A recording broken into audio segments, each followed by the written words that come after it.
The subject today is the shadow of money.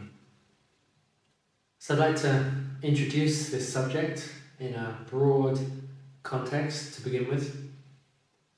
And then in the next video, I'll give you some practices to translate the teaching into everyday life so you can make a transition from a state of lack into wealth, from poverty into abundance. So the shadow of money is what lives underneath what's in the background. We might have a foreground awareness about what money is, and then we have a subconscious or unconscious thought process about what money is, and they may be completely different. On the outside, we might want money, think we deserve money, and busy working, efforting, doing our best, trying hard, showing up, and yet money is not coming. So there could be some frustration. But in the background, there may well be beliefs of, I don't deserve, I'm not valued, I'm not worthy, it's not going to work out, it's not going to happen. And these background thoughts sabotage and trip us up when we least expect it, and can create apathy or confusion or distortion and distraction, where we don't manifest our best self, our fullest self. So what we're listening into in the shadow of money is the background noise, the static on the line. If it was a radio station, kind of crackle, so you can't really hear the music beautifully, cleanly, clearly, joyfully, because there's this interference. Now making it bigger than just money as a symbol, as a representation of a value exchange. So, I give you this, and you give me X. I give you this, shoes. You give me this, and I give you this product. It's exchange process. So, in a wider context, we're talking about relationship, which is giving, receiving, exchanging, expressing, listening. It's the to and fro. Some people you may know are people who speak, and it's very hard to get a word in. Some people say in English, a word in edgeways. Not quite sure what that means. Is the person is not giving any space, I guess. So you can't squeeze in with your response. It's like they're offloading language. Now that's a one-way conversation. And all you can do in there is this listening and waiting. A dialogue is like a figure of eight movement. Yeah, you from your circle of presence speak, I listen, it comes to my circle of presence. It kind of this lovely flowing, communion. That's what it is. Communication, communion, common union, connection, togetherness. So the foundation of money, we can look at exchange of giving and receiving. So it's a trade. Now we're putting a value onto that trade. Sorry, Fran. Putting a value on that trade. So this is an interesting place. Money, in and of itself, it's a concept. In some traditions, it was gold. In others, it was vegetables. In others, it's a piece of paper. It's a credit card. It's now numbers. It's crypto.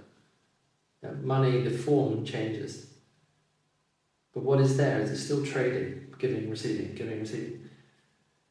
And there's a measurement of value that's determining its worth. So, are my chickens worth your woodwork? Is it a fair exchange? So we navigate what fairness is. Now sometimes these forces of fairness and value decision are completely out of our control. One day the bread is 50p, the next day with inflation or some war it's £2, or there's no bread.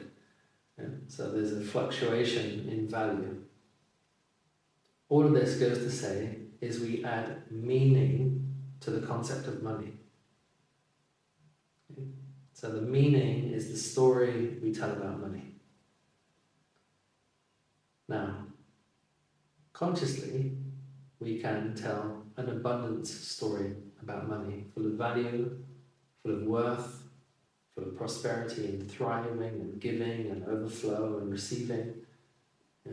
So there's this value statement. We can come at money with a conversation. Money is good. Money is great. Money is service. Money is recycling of energy. Money is optimizing potential. Money is feeding my family. It's feeding my dreams. It's feeding the world. It's transforming spaces. It's developing projects. Now, all of these are stories and meanings that I'm giving to money. And equally, we can give stories of money is the root of evil. Money is bad. It's for the elite 3%. We are suffering because of money. Money is not fair. Money is this, it's that. We can have all sorts of negative connotations attached to money. Like a gun is not a weapon until it's fired. It's just a piece of metal in a shape. Yeah, money is neutral until the meaning is given to it. And the meaning is what animates it, or brings it to life. This is what we're working with in the Shadow Work Challenge, is the meanings that we give to money from the unconscious, from the shadow. And it's those meanings that create the belief system, that creates the perception, that creates the behavior. More simply, belief, behavior. If we believe that money is the root of all evil, then quite likely we're going to push it away and not want it. If we believe we're not worthy of receiving, then someone's going to give us money and we're going to push it away, or deny it, or get confused, or find some way to not make this project or event or job happen, or sabotage it, because the belief wants to be confirmed.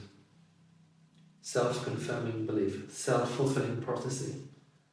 What we believe is what we behave, it's what we expect.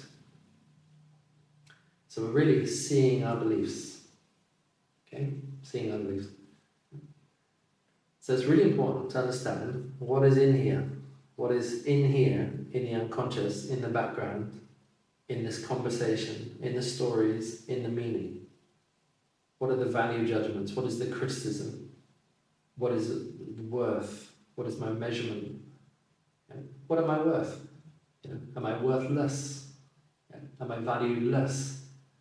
Do you see? Some people have got such a negative spiral in their self-esteem. They've lost contact with their core, vibrant, original nature. They're living from poverty consciousness, which is a disconnect. Because life is abundance. Life is. Like breath is, sun is, plants are, food is, energy is, everywhere is a manifestation of abundance. Lack is a story we tell ourselves. And because we put so much emphasis on that story, or has been put on us by our families and friends and community, it's like, oh, there's an economic crash, the world's falling apart, there's no money, it's like, it's terrible, it's terrifying. So we have fear in our system, fear plus a story. Then we buy into that story, we buy into that fear, and we become debilitated. We lose our self-expression, we lose our power, we lose our connection. So what we're working towards in the shadow of money is uncovering our background beliefs around money and observing the causality from the belief into the behavior. Our expectations. What do you expect to happen with money?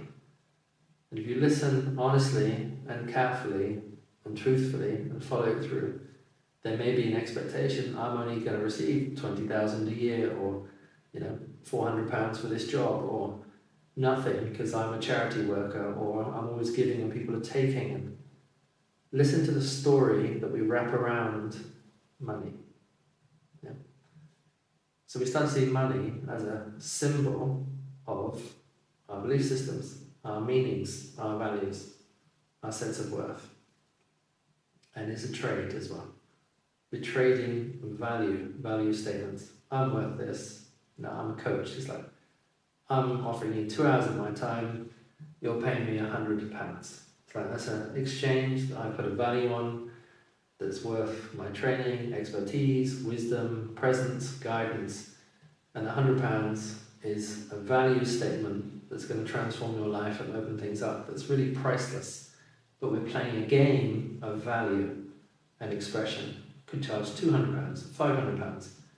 It could be a friend in a cafe for nothing, because it's just a gentle exchange. It can still be transformational. Different context, different value, different negotiation, different exchange. And these are things to become more and more conscious of. So this is the general introduction to the shadow of money, to look at how money is neutral until we put a meaning on it. And that meaning becomes a trading device of value and worth, self-esteem and energy.